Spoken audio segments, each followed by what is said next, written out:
If you're looking for the next Cade Cunningham or Paolo Banchero, the 2022-23 college basketball season is officially here, and Cason Jordan of Sports Illustrated is here with me to break down the most impactful freshmen in the country. You are Locked On College Basketball, part of the Locked On Podcast Network. Your team every day.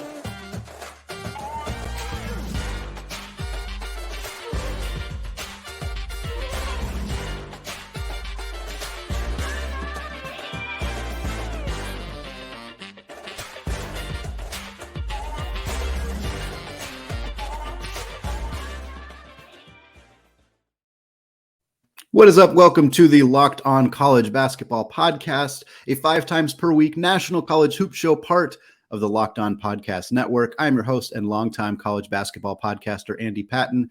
This episode of Locked On College Basketball is brought to you by Sling TV. Don't miss this Friday's multiple exciting matchups, including Gonzaga and Michigan State, right here on Sling. Sling, the TV you love for a price you'll love. Try it today. All right, I'm thrilled to be joined today by Cason Jordan of Sports Illustrated, here to help break down some of the best incoming freshmen in the entire country as the college basketball season gets underway. Cason, welcome to the show. Oh, man, thanks for having me. There's a lot of exciting freshmen to talk about this year. You know, I think it's funny when you look at last year's draft class. Obviously, there was 3 freshmen who kind of dominated the conversation throughout the year. Paolo Banchero, Chet Holmgren, Jabari Smith. It was kind of who's going to be number one? What order are they going to go in? We know that they're going to be the top 3 guys unless somebody surprises us and takes Jaden Ivey. And this year, the conversation is a little bit different. The top 2 picks are pretty much ironclad, but they're not college basketball players. They're 2, Victor Wembanyama and Scoot Henderson, going to be the top 2 picks. Not a lot of debate there. I'm curious for you, when looking at freshmen who are just about to start their collegiate careers, which guys do you think are going to be maybe not in front of those guys conversationally when the draft rolls around, but maybe guys who are going to start making themselves household names for having really dominant first seasons or only seasons in college? Well, so there are a bunch of them, but you know, because that's just the way our game has gone now. Sure. So keep younger. So if you're winning a title, you probably had a freshman that was contributing. Yep. And so I would start with Nick Smith, just because you know, he was top 3 player in our SI99. And what I always say about Nick, and obviously he's at Arkansas, what I always say about Nick is that when I watched him at take McDonald's All-American game.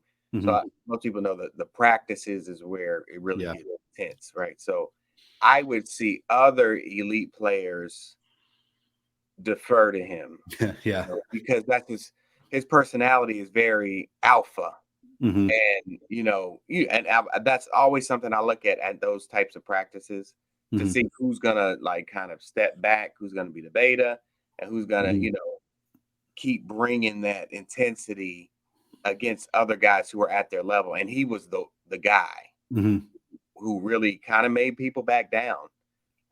And obviously he's been great in the preseason. All the reports coming out of practices and scrimmages and things like that are that, you know, but we knew that. So, and they're going to need him to be that good because they lost a lot of scoring. I think like 10% of scoring last year. So he's definitely one of them. Cason Wallace will be another one. Dog of a 2-way guard at Kentucky. And, you know, they really needed that role, you know, there. And so he's a big reason why a lot of people are high on Kentucky, because, you know, he can really bring it on the defensive end as well as, you know, running the offense and getting his shots. And he really picks his spots well. And he's a guy who really is assertive as a playmaker. And so in that offense, I think, you know, he should thrive there. Obviously, Derek Lively and Tariq Whitehead. But, you know, people say that first when you talk about Duke. Duke's obviously a top 10 team. Right. So if they are going to be that good, then that means Derek Lively is probably up for the Wooden Award. You know what I mean?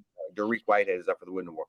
But I would tell you, in that class, the guy who I've consistently said, this is charted, Mark Mitchell is the guy. And I'm telling you, Mark is he's a matchup problem. He's 6'8", he's a lefty, and he does everything. He does look at their scrimmages. I mean, Derek and Tariq are not playing right now, but he just scores so easily. The game is just so It comes so easy to him, and he just checks off so many boxes on both ends of the floor. So he's going to be one. Keyonte George at Baylor will be another. Again, a situation where if Baylor lives up to their hype, then Keyonte George is up for the wooden, because that means he's doing really well, and he has done really well in their preseason, even the summer exhibition tour. So those are a couple names that would jump out. Gigi, I mean, if you're talking people that aren't going to make, respectfully, teams that aren't going to make the tournament, South Carolina, shout out to y'all. Gigi Jackson's definitely one that's that you're going to hear about a lot because he's just that good, very talented. A guy who gets a bucket at his size is kind of like Mark Mitchell, but he goes about it in slightly a different way, a little more physical down there, given that they're both physical, because Mark's physical too. Right. Gigi is, he's able to step out and knock down a shot a little bit more consistently. And, he's got a deep bag offensively. So he's definitely going to be a one to keep your eye on down there in South Carolina. So those are the ones that would stand out. Brandon Miller at Bama is another one, 6'9", does everything. He's been insane in the preseason. So those are just a couple names that jump out. I'm curious, just kind of, you touched on it a little bit about how so many of the top teams have high profile freshmen or guys who are up for Wooden Awards or whatever. When looking at this year's kind of freshman classes in general, you talked about Duke and Kentucky. They obviously have some really high profile classes coming in. Are there other schools that you think are going to be really kind of relying heavily on some of those underclassmen or pure freshmen that may need them to really step up in a big way to have a big year?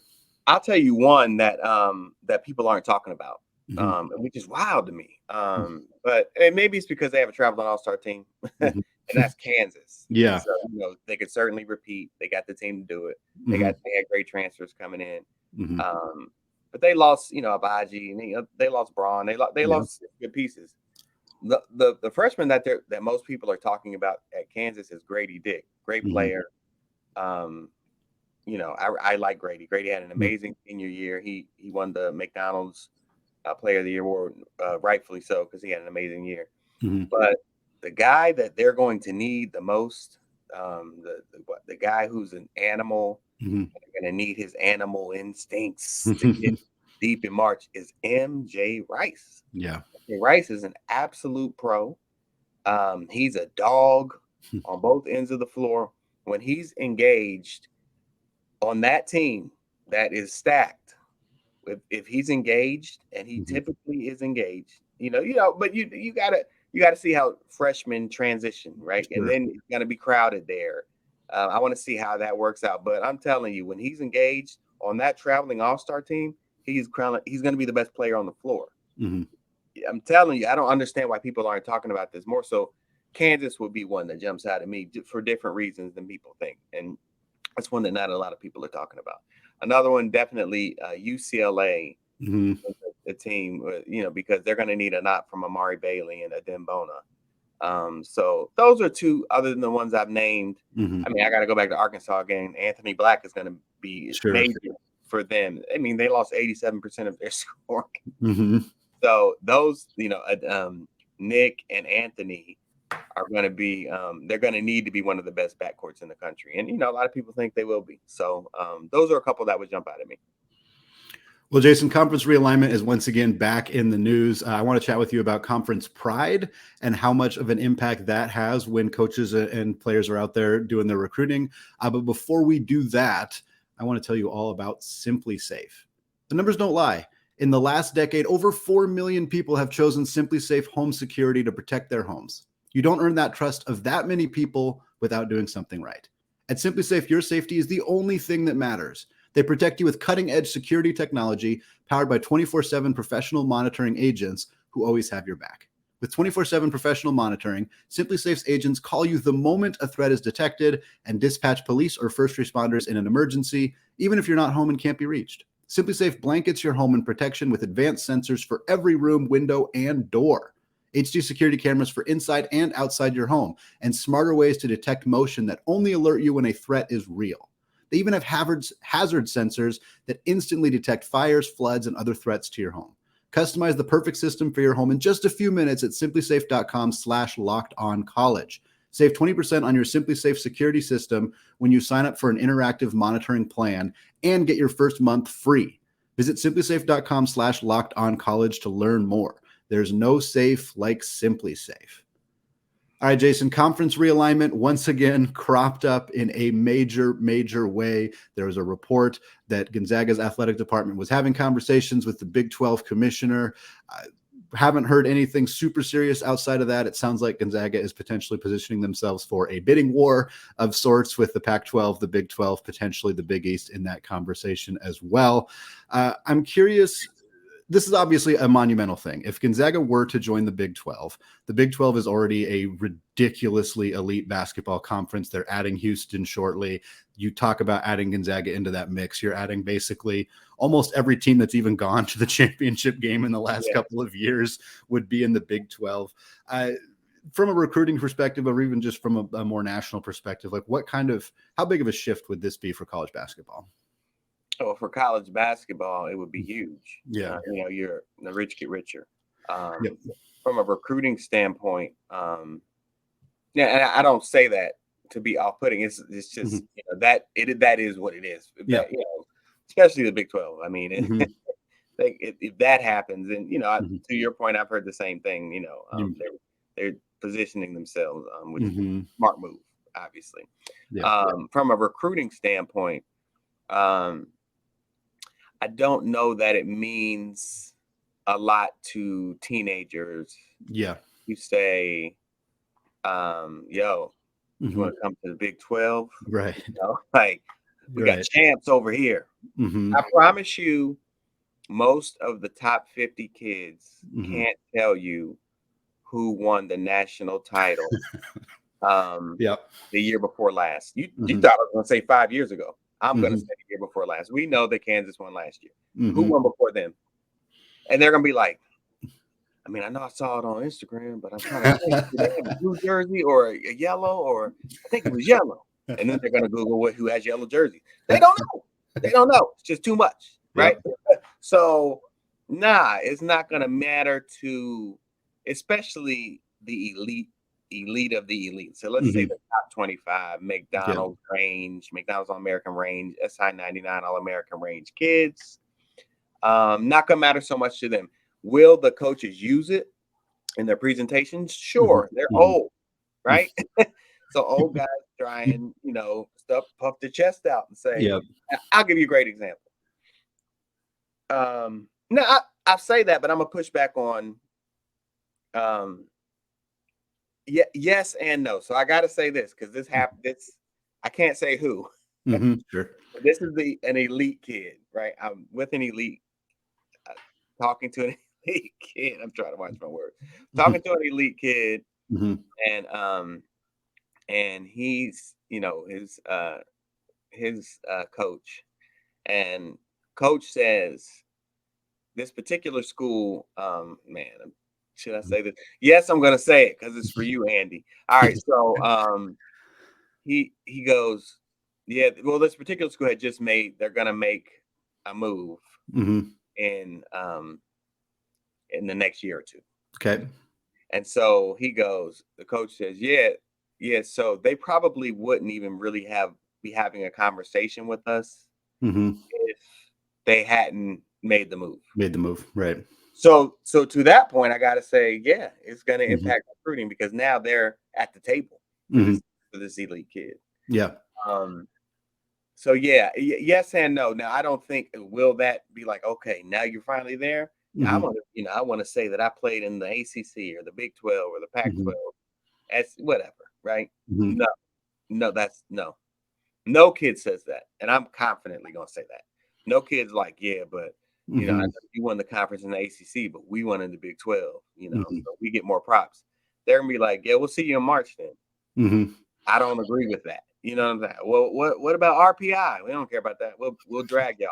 Right. I'm like, they don't care. They don't care. Not kids, not 17-year-olds. Great. And honestly, not parents either. Yeah. No, I understand that. And I think it's funny because people talk about how much of a big boon that moving to a different conference is going to impact recruiting. I see that a lot, obviously, with Gonzaga. We've seen that with like Houston and other programs that are making these moves. And it's funny to me because I don't talk to a whole bunch of, high school students and their parents the way that, people who analyze recruiting do. But I can't imagine that this is something that they're like really excited about or that matters to them all that much. Like the media stuff is obviously a difference, and being able to sell like, hey, you're going to be on TV more. Yeah. That I would imagine that has some level of impact. I would think any high school kid, regardless of ego or vanity, they want to be on TV. Who doesn't want to be on TV? So I could see how that would make an impact. But I've always thought it was interesting. But I mean, there's a little bit more to it too, in terms of like just playing basketball in different markets. Like, again, we'll use Gonzaga as an example. If they go to the Big 12, suddenly they have a whole bunch of games in Texas. They have a whole bunch of games, that they're playing on the road in these tough environments. Perhaps there's more opportunities to get some kids into the building and seeing them. I don't know how much of an impact that would make, but it seems like that is at least some kind of avenue that could open some doors for some kids to see Gonzaga that might not otherwise, or Houston or BYU or whomever. But by and large, it seems like, there's a lot more that factors into how you convince a kid to come to your school than what conference you're in. Yeah, it's and that's why I say it's a yes and no. Like, right. So if you're in the elite upper echelon, that's what you're going for, like top 15 level. So if your spiel is, hey man, I'm gonna put you on TV. Right. Well, if I'm top 15, I'm only talking to schools that are gonna put me on TV. Right. You know what I'm saying? What else you got? Right. You know what I'm saying?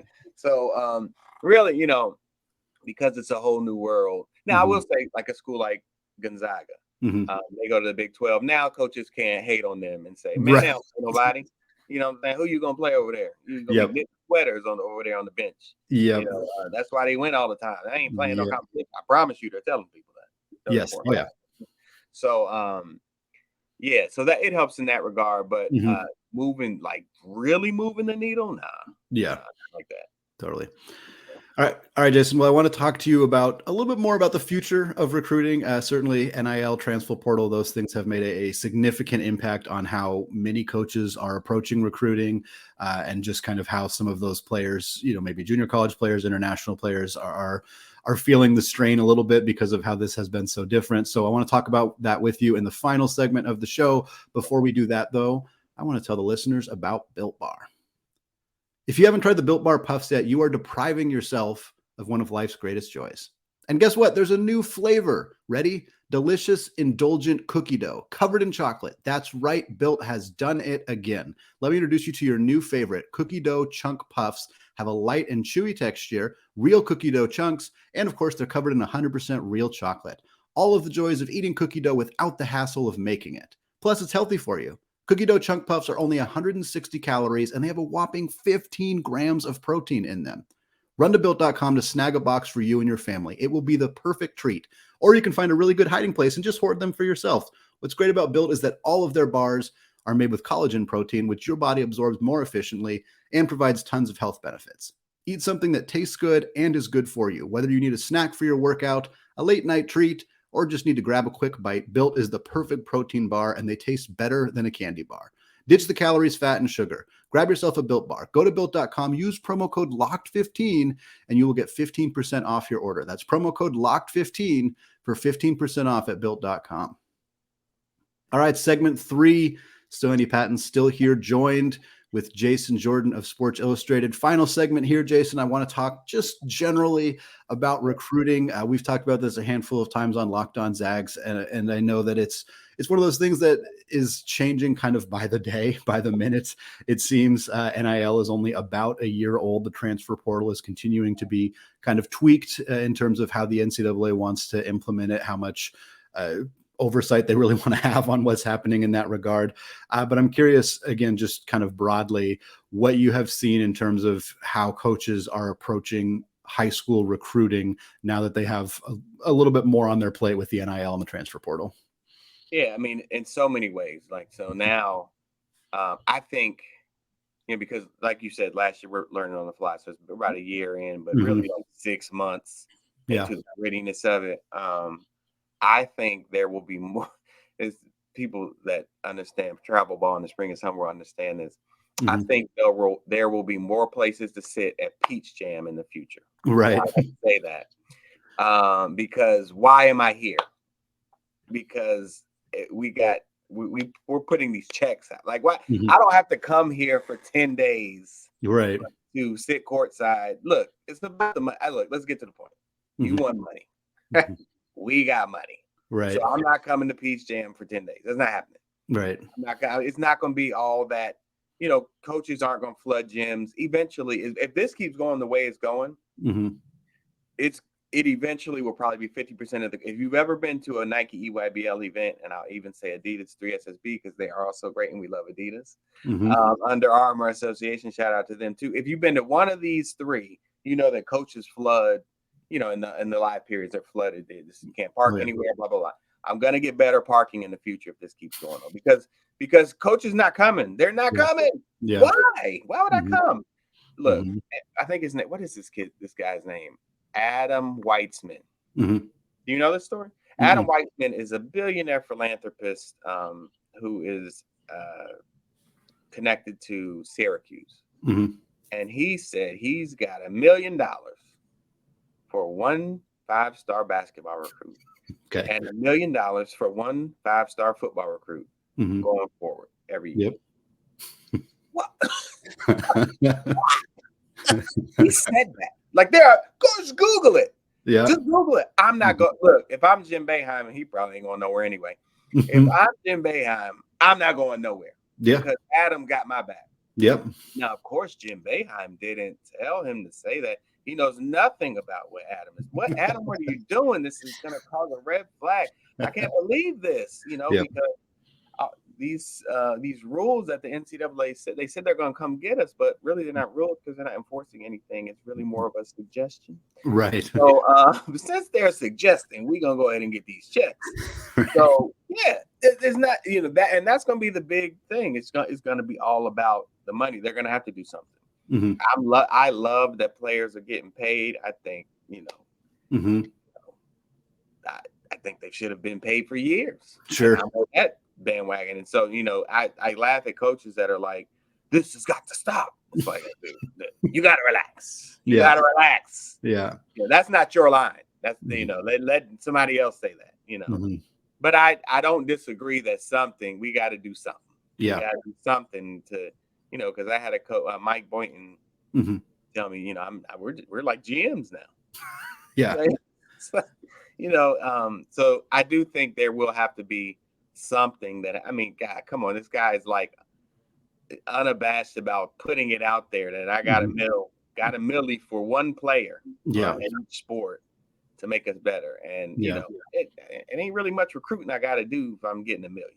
Yeah, absolutely. And that's kind of where I wonder how that shift will happen, because if you're just throwing money around and just waving it like, here, come here, and we don't need to recruit you, we don't need to pitch you on anything, we don't even really need to evaluate you, we just find the best player who's willing to come here for $1 million blind, and we don't have to do anything. And that's not kind of in the spirit of how this is supposed to work. Right. By the way, you're still an amateur, obviously, right? But you're getting double. Mm-hmm. So Jason Jordan says, shout out Syracuse. I've always been a fan. I've never been a fan. No disrespect. I'm saying I've never followed Syracuse as a player, this mythical player, because I don't want to. I'm like, you know what? But I love them. Million me, right? So that means I'm going to get double what I would have got from the G League Ignite. Mm-hmm. Yeah, I mean, I'm not a mathematician, but I think I'm going to take the Syracuse check.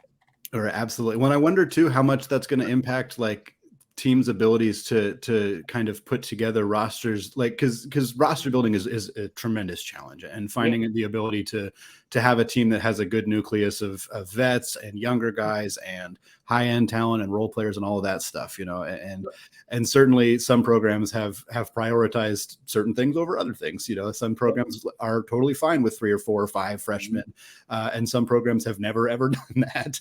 And I wonder, just when you look at if there's a bit of a money chasing aspect to it, and programs who, maybe Jim Boeheim didn't ask for a a donor to just wave $1 million around. You're not going to say no once they start doing it. But when you get into those situations and you start having guys who are coming to your program maybe a bit more blind than they would have otherwise, it seems like you run the risk of potentially having some disagreement there. I know this wasn't a recruiting specific incident, but there was obviously the situation at Miami with Nigel Pack and Isaiah Wong, and some frustration there of this guy's getting paid a whole bunch of money and I'm the one who led this team into the NCAA tournament. And it feels like we might start seeing some more of that unless this gets reined in. Well, this is the part that people aren't talking about. And along those lines, think about the assistant coaches. Mm-hmm. So we gave Andy $1 million. Mm-hmm. Right? But Andy's slacking off in practice today. Like, Andy, get your know what over here. And they talk crazy.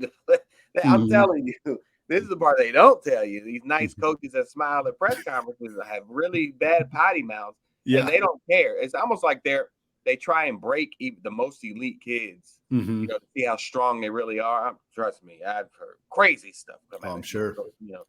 From the horse's mouth, by the way. So Andy's slacking off in practice. So I'm going to curse him out today, because that's one of my tactics as a coach. Right. I'm going to curse him out just to see if he breaks, right? But you know what? Andy going to be like, what? Don't make me buy you. Yeah. I'm a millionaire assistant coach. Yeah. Like, I'm just trying to buy you, man. Get up out of my face. Yep. And listen, respectfully, these kids are already egomaniacs. Mm-hmm. They have to have an ego to be who they are on the court. I get it. But now you're going to make them a millionaire too. Mm-hmm. I'm not mad. I'm just saying, we got to find some balance.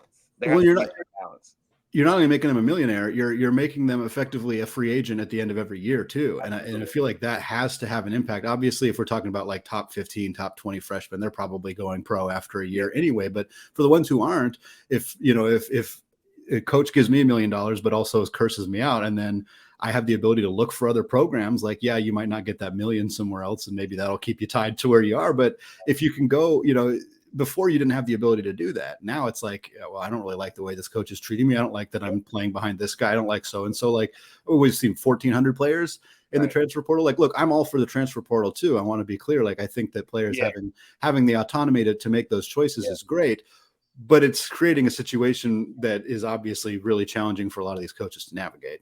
Absolutely, man. Absolutely. And, it's only going to get worse because, people assume that, well, when they're in college, they become more realistic. But now that we do top 25 transfer portal rankings, right? Now we do it too. So I'm not, I know you do it too. We do. Yes, we do. Yeah. That's just that this is the sport. So now we got a rankings for that. So now everybody's going to be the top 5. Yep. Is that realistic? No. Our kids, but they're not realistic. And all they see is the money. And it's gonna get worse. Yeah. And then you've got to eat like these egotistical coaches, and I mean that. I mean, for the most part, I mean that respectfully. Sure. Now you're like, dude, I don't know why you're even talking to me, coach. Talk to my agent, man. I don't deal with that. Handle that agent. It's like, what did this little guy say to me? He said, talk to his agent because he's well within his rights to tell you that, coach. Yeah. And this is the new world we live in. Good luck with that. All right. You want to see them dinosaurs keep leaving. You see they left last year. All right. I'm telling you.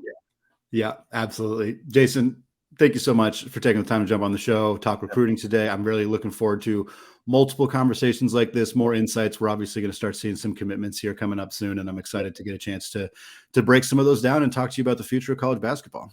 Absolutely, man. Looking forward to it. All right. Well, thank you for making Locked On College Basketball your first listen of the day. For your next listen, check out the Locked On Sports Today podcast, the biggest stories of the day, plus instant reactions, big game recaps, and the take of the day, available on the Odyssey app and wherever you get podcasts. All right. Thank you all for listening.